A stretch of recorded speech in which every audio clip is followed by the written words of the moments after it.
Hi. Hi. My name is Joanne. I'm 18 years old. I love to read, listen to music, dance, and most of all, spend time with my family and friends. I like to think of myself as a foreign stranger, mainly because I do feel like a foreigner, both in foreign countries, but also in my own country as well. Growing up, I've had a lot of experiences, a lot of racial experiences, some of which have brought me down, but some of which have helped me grow into the person that I am today.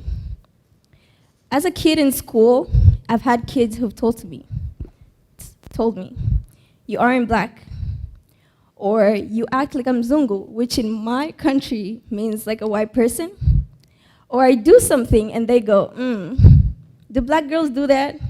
Or I don't do something because obviously I can't, and they go, no. You cannot tell me you're black and you can't do this. Other people, other friends of mine of different races have commented or given indirect questions like, oh, did you hear about this experiment people did that proved black people are scientifically dumb? Yeah, I've heard that. I have.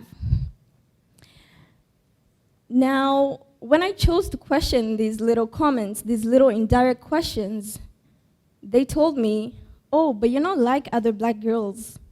You're different. But how? How was I different? How are these other black people and how was I? Who were these other black people and who was I? I've gone to other places and people or a person has come up to me and said, you are so pretty. And I smiled, and they said, for a black girl. You're so pretty for a black girl. Now, other people take this as a compliment, unfortunately. For me, this was an insult to me, an insult to the people of the black community. Because what do you mean when you say, for a black girl? I know I'm pretty. You don't have to tell me, but if you do, come and tell me like you tell any other girl. Like you tell any other girl of any other different race, right? Now,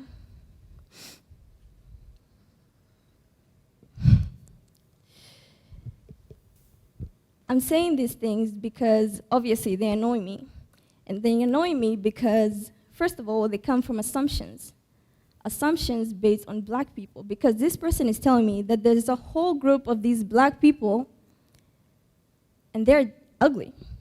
But praise be to God, I survived. And I'm not one of them. I'm saying these things because they're assumptions on black people that we say, whether we know or whether we don't know, they hurt these people's feelings. A lot of times in my life, I've thought about what being black meant. What it meant for me, and what it meant for people of my race. Was it a personality, a quality, an implication of being naturally unattractive? And I'm just 18, but it took me a while to understand. It took me a while to understand what being black meant, where I stood as a black girl in this world today, and what it meant for me. Because at some point, everywhere I went, I felt like I didn't fit in, like I had to be checklisting these boxes in order to fit in. I had to convert myself, to change myself in order to fit in to different societies. And I know using different examples, using different circumstances, every one of you have faced this kind of thing. The need to fit in, the need to change yourself and just feel like you're one of a group.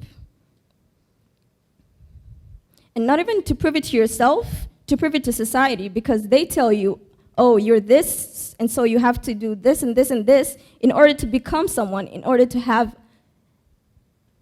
an identity, in order to be someone. And so you're a man and you go, oh, society tells me I have to be this and this and this.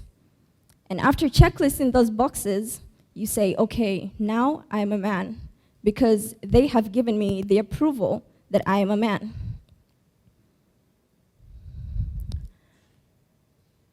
For some people, this is strange. For some people, they won't understand what I'm trying to say. For some people, they will relate to what I'm trying to say. Stereotypes. Things that prevent us from seeing people for who they are, rather seeing them for things that we, as a society, portrays them to be. We, as a generation, love these little boxes. We adore them. Looking at me before you know my name, you know I'm that black girl, and a couple of number of stereotypes that come labeled under my race. But let me assure you, I'm not rude, I'm not loud, I'm actually quite silent. I'm not aggressive, and I will not fight you if you come say hello. This might sound like an exaggeration, but we all know people feel intimidated in the presence of a black person. You see a black man walking by, you have a handbag by your side, what do? You push it to the other side because what do you know? He's gonna pass by, grab it, and run away. You go to a store, you see a black girl shopping, and you work there, what do? You keep your eyes wide open to make sure she doesn't steal anything and run away.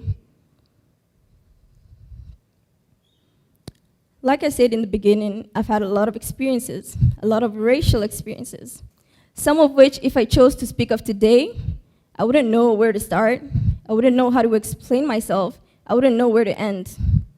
But I chose these little examples just to represent the fact that most of the time, we think certain ways, we say certain things, and we act a certain way without reflecting on why we do it, how it affects the other person, and really what it says about you.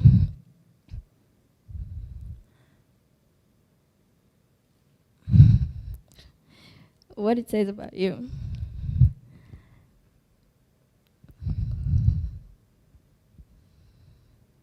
I'm sorry.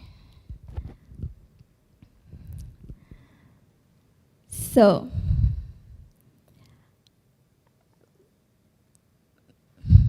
the point is, we should know that we're not born with these things. We find them in society and we carry them with us. And you see this in a lot of places. You see this in classes. You see this everywhere. And it's surprising how many little things we build into our children's minds, and they grow. Whether we know it or not, they grow into their minds, and they create certain images that make them act a certain way. And so I leave you today to think about the way we act, to think about the things we say, and to think about how we help our kids grow in certain ways. Hi, my name is Joanne. I'm 18 years old. I love to read, sing, dance, and most of all, spend time with my family and friends. Thank you.